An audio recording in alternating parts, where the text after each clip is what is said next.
Well, it is the calm before another winter storm. This is video up in Fairfield County, where everything seems to be quiet at the moment, but we know things could be changing as we head into the midday. Good afternoon, and thanks for joining us for News 19 at noon. I'm Brandon Taylor, joined by meteorologist Alex Calamia and meteorologist Daniel Bonds, and we want to check in with our meteorologist right now and get an update on the storm and when is it going to get here in the timing. So we'll start with Daniel. Yeah, the biggest thing we've got going on right. All right, thank you, Alex and Daniel. We'll see you in just a little bit. Well, many city leaders say to stay off the roads unless it's absolutely necessary to drive. So if you do plan on hitting the roads, just know there could be ice on the roadways. Here are a few things to remember to keep you and your family safe while driving. It's recommended not to use your cruise control. This could cause the car to slide. Next, be sure to leave room in front of you to prevent rear-ending the car in front of you. Always accelerate and brake slowly. And lastly, stay calm and steer into a skid to help maintain control of your vehicle. Well, because of winter weather, state offices are going to be closed in several Midlands counties. They include Richland, Fairfield, Kershaw, Sumter, Lee, Clarendon, Orangeburg, and Saluda counties. The city of Columbia is also getting ready for winter weather. City officials are going to be closed today, and the city wants you to follow these safety tips. Use caution if driving, but stay off the roads if possible. Do not try to drive through icy roads, as they can be slicker than it appears. Stay away from storm damaged areas. Assume all down power lines are energized and dangerous. Help those who may need extra assistance, like kids, the elderly, or the disabled. And lastly, do not place trash or other items next to drainage structures to keep the storm drainage system working properly. Well, as always, you can find the latest information on this weekend's winter storm on WLTX.com or on the free News 19 mobile app. You can also connect with our News 19 meteorologists. They are working around the clock, so be sure to check their social media accounts. You see their handles right there for updates throughout the day. Well, let's get to some continuing coverage right now and an update on a story that has made national headlines today. Attorney General Alan Wilson said a state grand jury is charging former attorney Alex Murdaugh with 23 new charges. Murdaugh is charged with 19 counts of breach of trust with fraudulent intent and 4 counts of computer crimes. This brings his total number of charges to 71, alleging a total fraud of almost $8.5 million. He is currently in custody at the Alvin S. Glenn Detention Center. The West Columbia Police Department is asking for your help to locate a missing teenager. Jessica Reyes Rodriguez is a 17-year-old Hispanic female. She's about 5 foot 6 inches tall with black hair and brown eyes. She was last seen at her home on Wednesday, January 19th. You see her image right here. So if you have any information on where Jessica is right now, you are urged to call Crime Stoppers. That number is 1-888-CRIME-SC.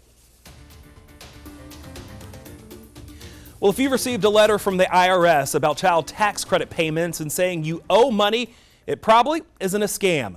We're on your side today explaining why you might be stuck paying some of these payments back.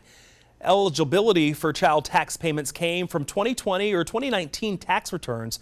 So for some families, the information could be outdated if your income went up in 2021. And the law allowing the monthly payment says any excess amounts must be paid back when you file your 2021 tax return if your income is above a certain amount. Now, there are some exceptions for middle and lower income families, but they're limited. And of course, if you do not believe the information in the letter to be correct, it will outline clear steps that you need to take to dispute it.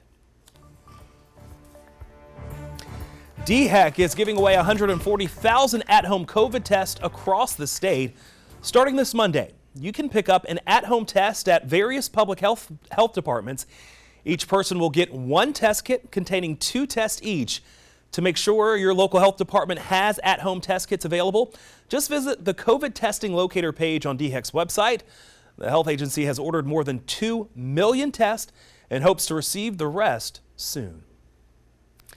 Also, this Monday over in Sumter, drive-through community testing will be available at the Sumter Civic Center on West Liberty Street.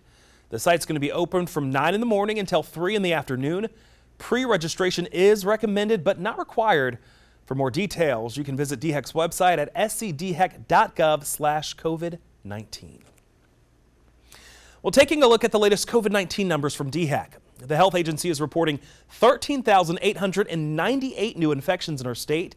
55 more South Carolinians have died due to COVID-19 complications, and the percent positive rate right now remains extremely high. Take a look at that. It sits at 32.9%. Omicron continues to spread rapidly across the country, especially impacting the unvaccinated in all age groups. Michael George has the latest this midday. Children under 5 may soon be eligible to receive the COVID vaccine. Dr. Anthony Fauci says that could happen as soon as next month. Have zero protection against the virus, so do become a little bit more sick than what we saw previously. This comes as more than 900 children a day are being admitted to hospitals with COVID-19. We have young children all the way down to 3 months of age in the hospital without any pre-existing condition. While the youngest Americans are struggling with Omicron, older Americans are faring much better as long as they're vaccinated and boosted. New numbers from the CDC shows unvaccinated Americans aged 50 to 64 are 44 times more likely to end up in the hospital than their counterparts who have the booster. The majority of patients who are getting admitted are high-risk patients who are unvaccinated or who are elderly, who have comorbidities like cancer, liver, heart failure, underlying respiratory issues, or diabetes. There is some good news. In areas where the Omicron wave first hit, infection rates are coming down. New York Governor Kathy Hochul tweeted the state's COVID positivity rate is under 10% for the first time in a month. Michael George, CBS News, New York. Well, there is still strong resistance to COVID vaccines among many Americans, with about 15% of adults still unvaccinated.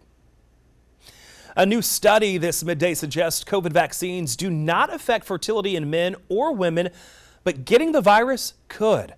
The study found no difference between vaccinated and unvaccinated couples in the chances of getting pregnant, but the study did find that getting infected with COVID-19 could temporarily affect fertility in men. The study was funded by the National Institutes of Health and included more than 2,000 couples. Specifically, it found couples were 18% less likely to conceive if the man had tested positive within the last 60 days. Well, there's a new term hitting the workforce, the Great American Sick Out. As the Omicron variant rages, nearly 9 million Americans said earlier this month they were not working because they had COVID-19 or were taking care of someone else who had the virus. That number is triple the amount from a month ago. And the surge in cases is taking a toll on a wide variety of industries, from hospitals to airlines. There are a number of details about the investigation of the events surrounding the 2020 election. Now, the January 6th committee is calling on Ivanka Trump to share what she saw and heard in the White House before, during, and after the attack on the Capitol. The committee, they are especially interested about a phone call she heard between the former President Donald Trump and the former Vice President Mike Pence from the Oval Office, apparently urging him to block certification of President Biden's victory. At this time, a spokesperson for Ivanka Trump has not addressed whether or not she will comply. Well, still ahead this midday, meteorologist Daniel Bonds and Alex Calamia, they're going to take a full look at your forecast and how this winter storm is going to affect us here in the Midlands. Stay with us. You're watching News 19 at noon on WLTX. Well, in your consumer news, the cost of a car, whether new or used, is weighing on consumers. According to fresh analysis by the Anderson Economic Group, used car prices shot up more than 11% in December. And if you're looking for new wheels, it's even more expensive.